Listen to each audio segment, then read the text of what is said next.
welcome to the back half of season 5. We're here recording it today. MPowered Podcast. I am one of your co-hosts, Michael Abney.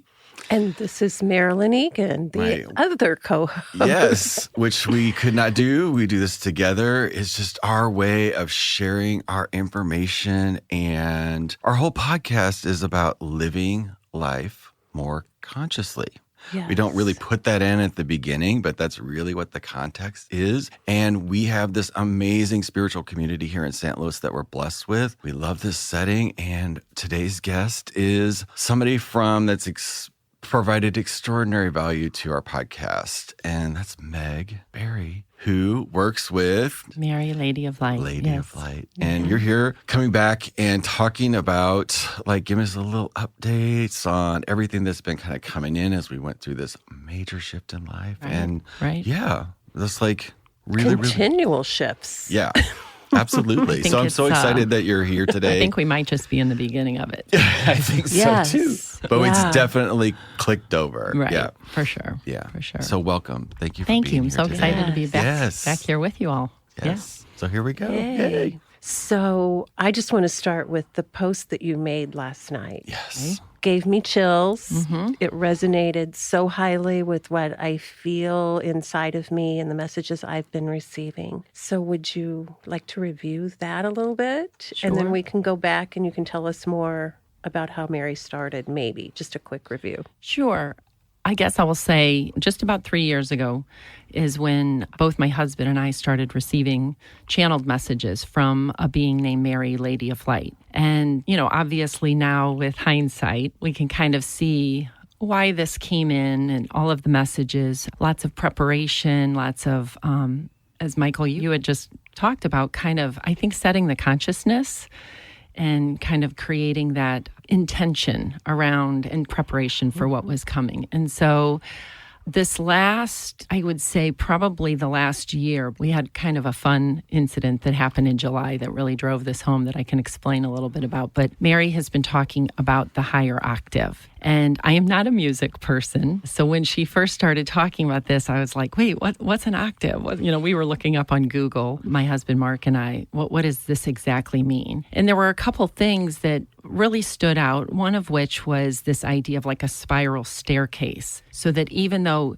your view is technically the same, when you move to this higher octave or this higher frequency, you have different perception and you do have a different experience, even though things might look the same. And so what I wrote about yesterday is her message has been a lot about, Mary basically says this octave is here. We're not waiting on it. It's here.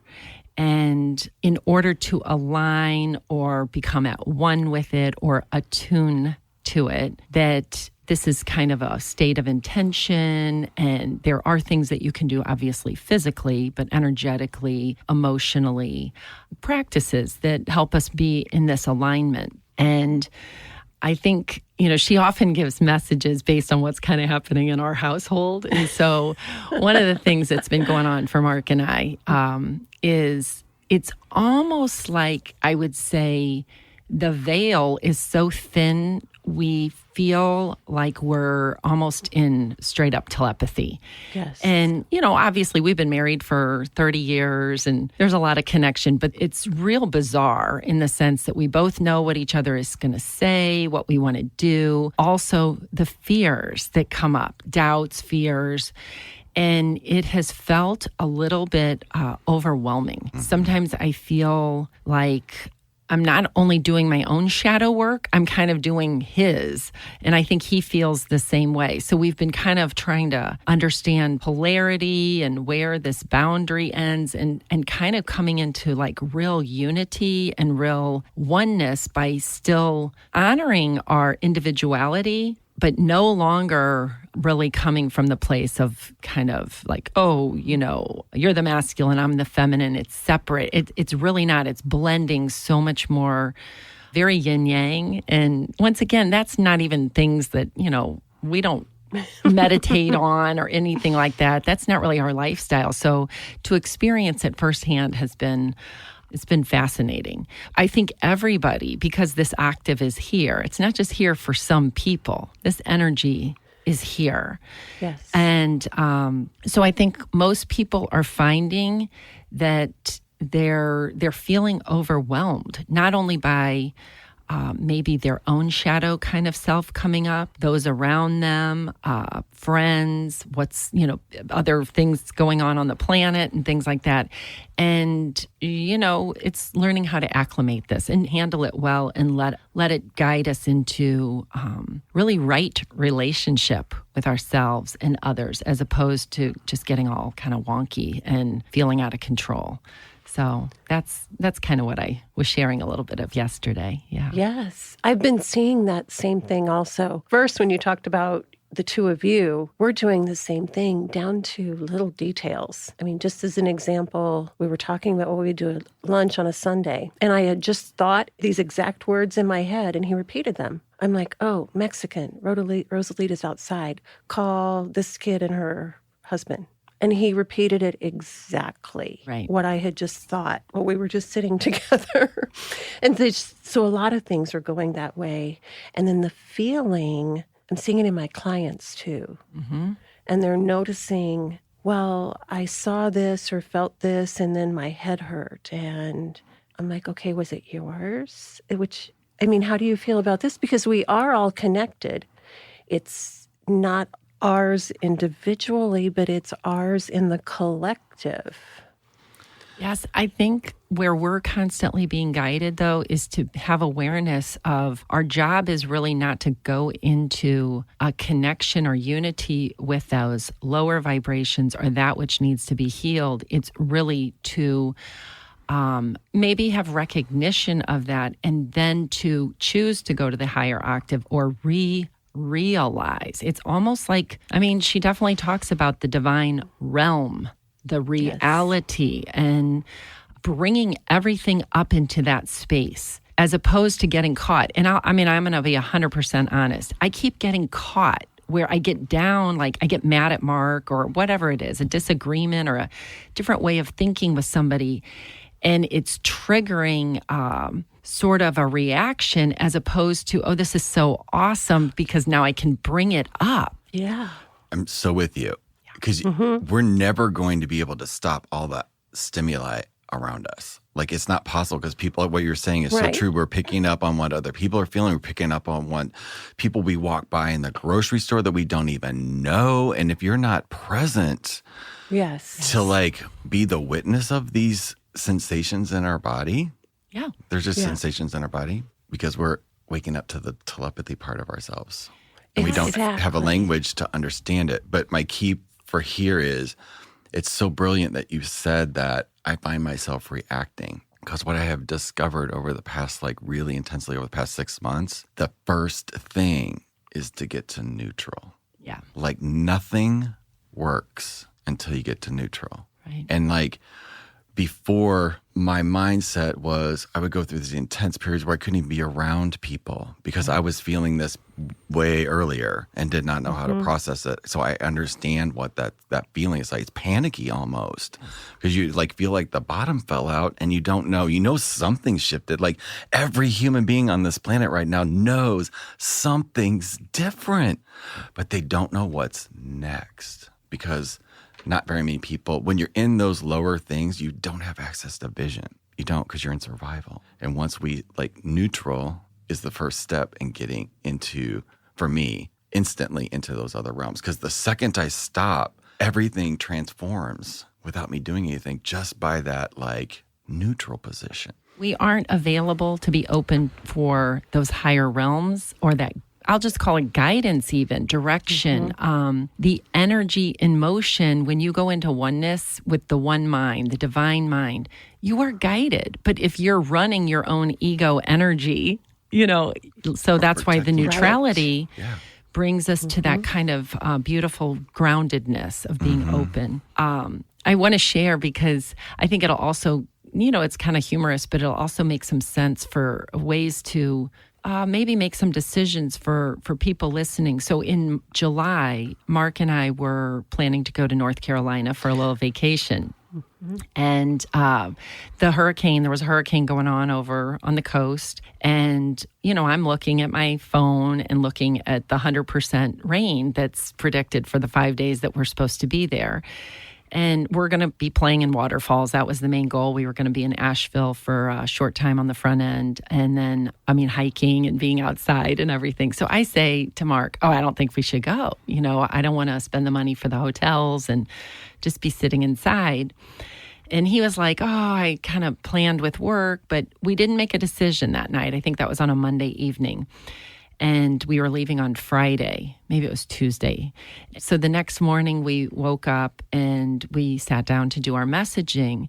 And this is when it first really started coming in, that in our messaging, Mary said, do not go into agreement with that which you are seeing in the outer world. That which you see on your phone is basically what she said. Go on your vacation and go in the higher octave. Well, I didn't really know what this meant. And so when we were traveling there, we decided to go ahead and go. It was all rain. Everything on the forecast was for rain. So we drive there. The weather was fine there. And while we were driving, I was getting a lot of downloads kind of about it. And I was looking things up on my phone in the car and trying to understand this octave more. And long story short, we arrived and literally, every day we'd wake up, it would be slightly overcast. The phone would say it was going to rain all day. We'd go to breakfast. It'd start clearing up. We'd go about our day. No rain, beautiful weather. We would come back to the hotel, and within 5 or 10 minutes, it would start raining. And, the first day we were like, that's kind of fun. Well, by the third day, we were like in tears because it was obvious what was happening. It was very clear that by holding a certain energy, we were experiencing something different than that which we were being told. So sometimes, she likes the quote by Einstein about live life as everything is a miracle or nothing is a miracle. But other than that, she usually is she'll kind of say to Einstein, meaning to set in science or technology or kind of the ways of the world. And so she was really inviting us to basically not go into agreement with that which we were seeing, which we didn't like. That was kind of fearful to see the rain and to feel like we were not going to, have the full experience of our vacation and things like that. And then to go and for 5 days have this completely otherworldly experience. And when we came home, I said to Mark, gosh, I would like to find somebody else who was in the areas we were in last week, because I wonder if it rained for them. I just don't know. It was living in this other, kind of realm. And this has happened obviously for us a lot in the last 3 years where things don't match up. Our experience isn't matching up to what we're kind of told society-wise. And we're having these, interactions and experiences that are really from, for sure, a higher place, because they're miraculous, they're incredible, they're joyful, they're healing. And I know this is available to everybody. Yeah, absolutely. But she does, she talks about having to be in right relationship or at one or a tone.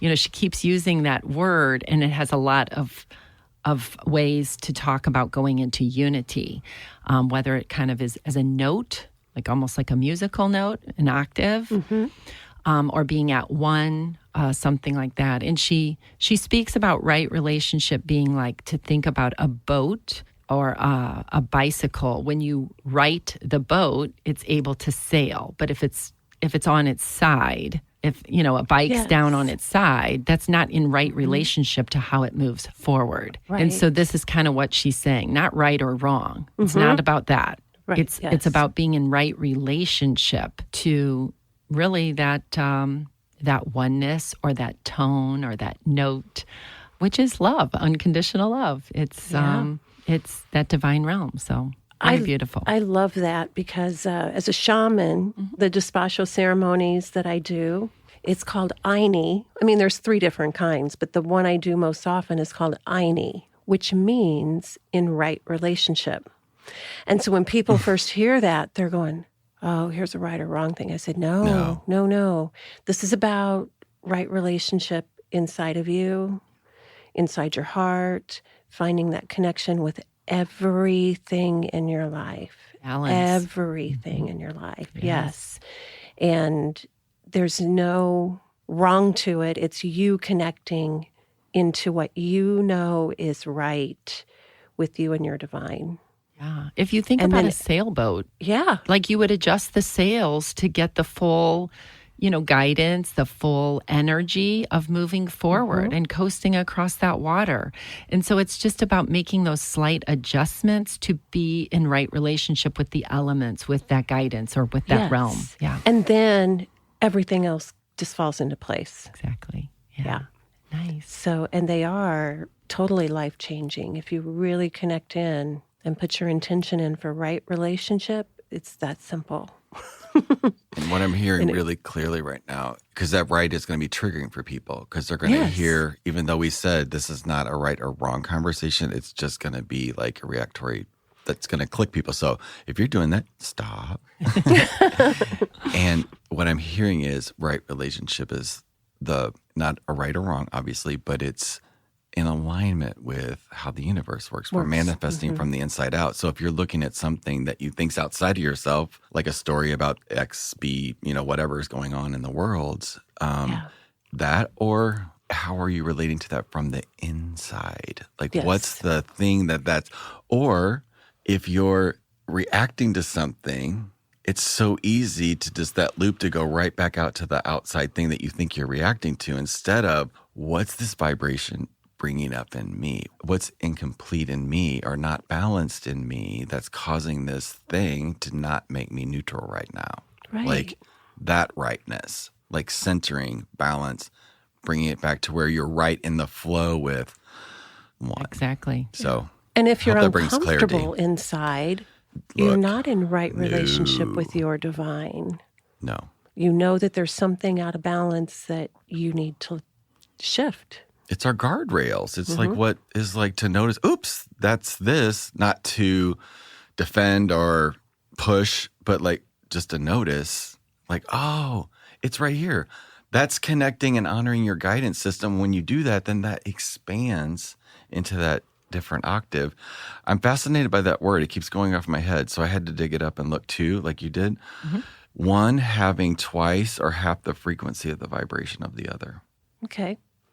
I grew up with that word. I played One the piano. having twice or half the frequency of the vibration of the other. Is there another? Because the definition she really kept kind of focusing on was the fact that the first note is, it's like the octave becomes, the first note is the first note of the next octave. So they're Right. connected. It's like the They're bridge. not separate. There's not a separation between them. One yields to the other naturally. And so there isn't like a change. It's just seeing something from a different frequency. And I felt like she was just really trying to say that that was important, because it was like for instance, the problem with North Carolina was for us, we were seeing it as a negative. If it's raining, we will lose money. It won't be fun. We were approaching it from a place of fear. Okay. And so that's what she was trying to say. If we shift that up, then watch what can happen. So it still rained when we were there. It's just that it only rained when we were finished with our day. And so it was really that we weren't having to do something different. We were doing the same thing that we were planning on doing, but we were doing it from a higher vibration or frequency. Yeah. So Yeah. Like if you look at a piano keyboard, there's a middle C, right? C, 8 keys up is the high C. So that's what that octave is. That's an octave. So it's still C, but it's higher. It's a higher frequency. It's a different sound. It resonates in your body different, but it's still C. I think that's exactly what you're saying, is that she was saying to you in living that way. Yeah. Living that, okay, well, that's in the middle. There's also a lower C. There's a middle C. There's a higher C. It's still C, but this is a different way. Yes. And a different sound, different frequency. And I think it's important to think about the fact that, if you're used to living a certain way or playing a certain tune, Yes. when you shift that up, you're going to have a different experience, and it might be a little unsettling. And so that's what yesterday when I wrote the post, and I think she was trying to basically, help everybody feel a little bit better, because it seems like, a higher frequency, that's better. But it can be a little unsettling. It can, you have to almost acclimate to it and allow for it, as opposed to thinking, it's going to be better, because then, if you're having a slightly different experience, we're feeling people's feelings, we're in our knowing, and that might not be in alignment with what's somebody else is saying, or what the world is necessarily saying. It's about coming into alignment with that inner knowing. She uses the word gnosis all the time, Gnosis, and we might feel a little uncomfortable, but it's an encouragement to kind of be kind, be soft with yourself, take time. She definitely is always talking about connection and community. So it's not about isolation, but it is still about having awareness, staying neutral, as Michael, you brought up, things like that, so that we can do it more mindfully, more intentionally, and have, a softer shift. Yes, exactly. I mean, change, we were never told change would be easy or comfortable. Right. It doesn't mean it's not good. Yeah. It's just may not feel good in the moment that we shift. And I take this back to like people's bodies. Sometimes they'll come to us as energy workers or go to a chiropractor and say, well, I went to get my back to feel better. Well, the next day it did not feel better. I'm like, right, because they're changing it. The way it was aligned wasn't working, so they're helping you shift it into a new alignment, and it doesn't necessarily feel good in the moment until you acclimate to it. It's kind of the same. It's like working out. Thing. Like it hurts the next day, especially. So I call it 2-day sore. Like it's the second day. That's when you're the most sore from something you did 2 days ago. But it's building it back stronger. And we're doing this many, many times every day for I don't know how long. So it can become our new way of being to understand that. And I think that goes back to in the very beginning when we were talking about people feeling other people's stuff. It's not like they weren't trying to. They just were not aware that they can bump that up. They can or aware that they even had that ability to feel that energy. Because if you don't know anything about like this world that we're talking about, that would be really sad. But the thing is, like walking by and not knowing that, you would have no awareness that there was even a possibility, right? Until that thought entered it, whether you're listening to us or somebody else or something, that aha goes off that could be, wow, that's not mine. And we're bringing it all up for clearing. Yeah. So it's coming out of the darkness. Mary in our messages continues to talk about the way of the rose versus the way of the cross. That. Yeah. Okay. So that is the beauty path versus the suffering path. For any listeners, yes, my background is a Christian background. So things are often placed on that kind of that template so that I understand it. But I know it means a beauty path and a nature evolution path, like how a rose would grow, versus a cross, which has to be carried and fashioned. And it's more human energy versus like the divine or natural energy.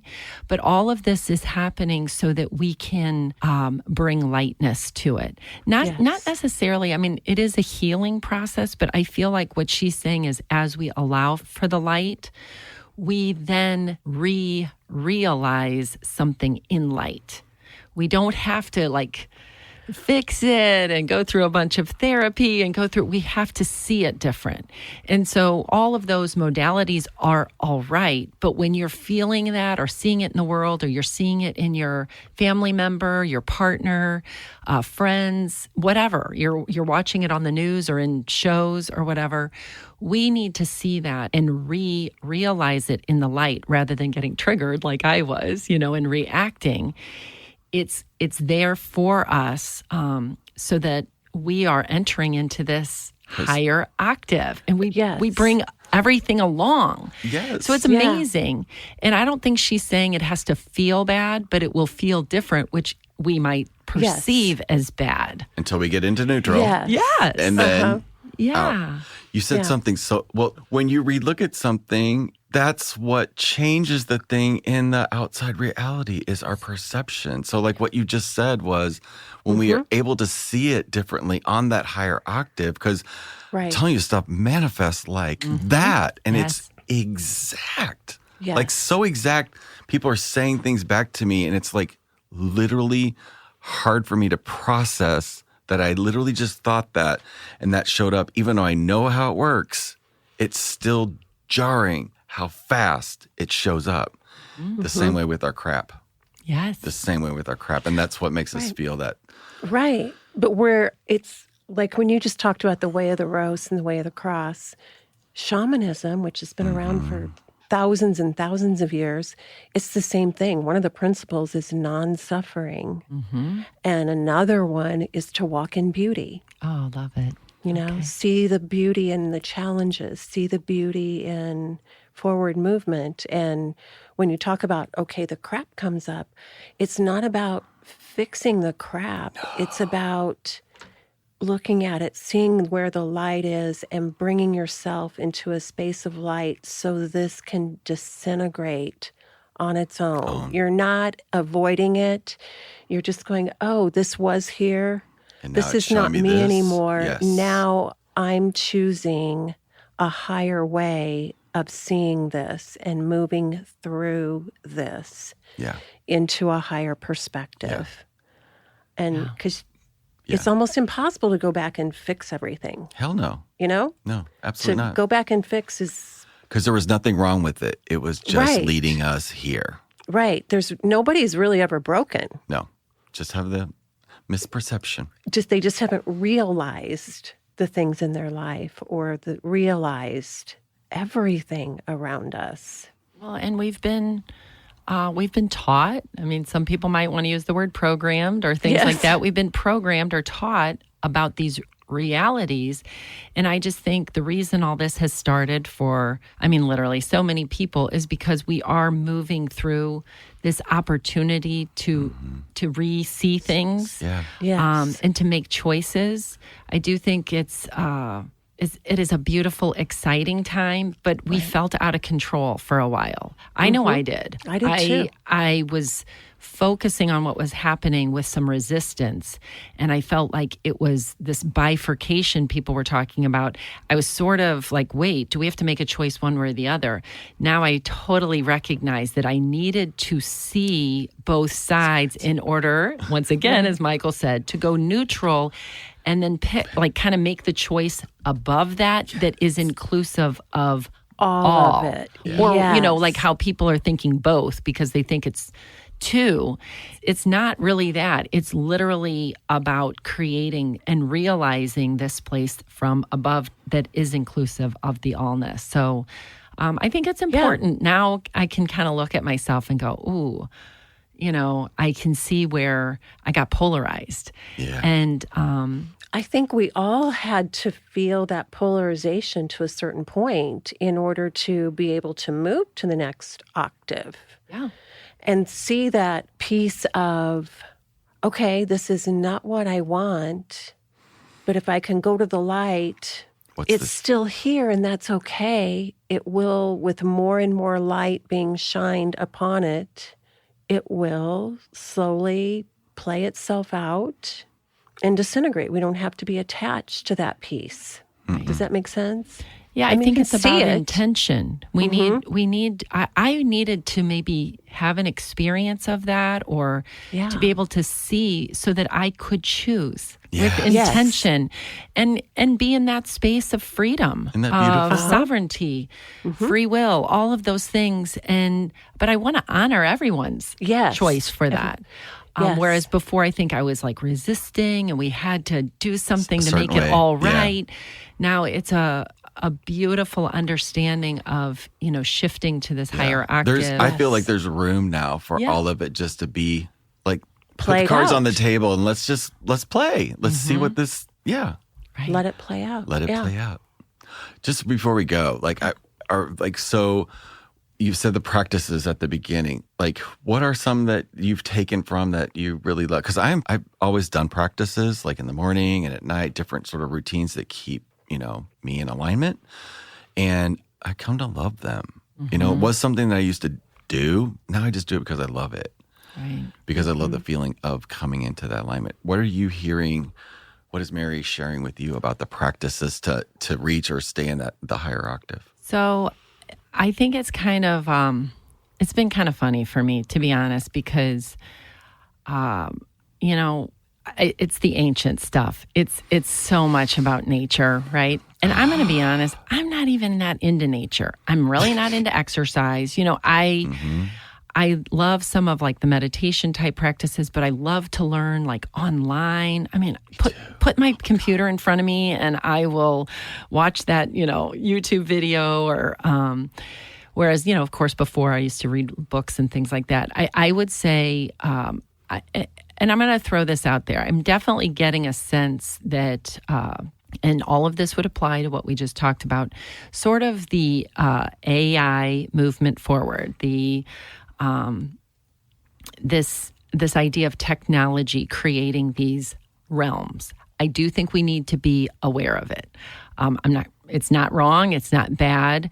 I do think that we could find ourselves not in a balanced or right relationship with our own selves if we follow that to a place where we are not connecting with nature, with one another, with our inner selves, with our true selves, with this divine realm. So for us, we continue to get, I think I might have shared when I chatted with you all before, but still to this day, to drink sun water. So every evening we boil in a copper pot, we boil, probably a gallon or two of water. We put it in a glass jar. We put it out in the sun, or even if it's rainy, the sun's rays are still getting to it. That is some sort of activation, attunement. Lots of people talk about the sun being a portal. I don't know a whole lot about those kind of things, but kind of makes sense to me. Definitely the sun has appeared different. My husband and I certainly feel different because of this practice. She talks often about being in nature. I laughed because last night, we were guided to a great earthing kind of video and really reconnecting with those kind of things that's not as natural for me. But when I do it, I definitely feel different. Yeah. Singing, chanting, obviously things like healthy food. She talks all the time about laughter. She talks about moving the body. Sacred practices such as obviously meditation. We just went to a conference where connecting and communing with like sacred art or utilizing those kinds of things. And, my husband and I were laughing because we were like, oh, it's so cool. Like in our bedroom, we have wonderful Native American pieces, some beautiful artwork. We have a series of like 3 doves above our bed. We have beautiful little lanterns and light and things like that. And it's my favorite place in the whole house, of course. It's kind of like the least commercial and the most natural. Yeah. Feeling really comfortable there. So I would say it's pretty much the typical things that we know that are healing, the natural world being, obviously with the food and the water and, some sort of movement, exercise, all of that music, chanting, anything that you are tuning the body. Yes. Bringing that Because we're awareness. embodying all of this energy. Yeah. We're embodying the higher octave. We're embodying the light. Yeah. It's funny, I just wrote an article for a magazine that's in St. Louis, and I called it Be the Sun. Oh, really? Yes. Yeah. But it was also about connecting to the earth at the same time. Mm-hmm. Yeah. So it's in the elements. It's connecting into the elements, the natural that have been here for eons of time. And I think it's just going to become more and more a choice as we become so, there's so much technology and it's amazing. I mean, it's incredible, but we have to be very mindful and make sure that does not become the master. Right. Yes. Use discernment. We have to use discernment. We have to be in right relationship to that as well. Yes. Are you walking the dog or is the dog walking you? There you go. Yeah. Meg, thank you so much for today. It really was riveting, actually, because we can still keep going, but this has just been amazing to catch up and to hear about this next level and to know that our practices are great, but they can still go to the next. It's like a deepening or a reverence or a love that I'm finding for them. So thanks for bringing that back into the conversation. Wonderful to be here. Thank you, Meg. So thank you. I think our growth is always going to continue. So. Absolutely. And I look forward to the next one. Yay. Yes. Thank you guys so much for listening. Really appreciate you guys joining in our conversation today. Hope you got great value from it. And go out and live life just a little bit more consciously today. We love all of you. Thanks for listening, and we will see you on the next one. Bye-bye. Thank you. Bye.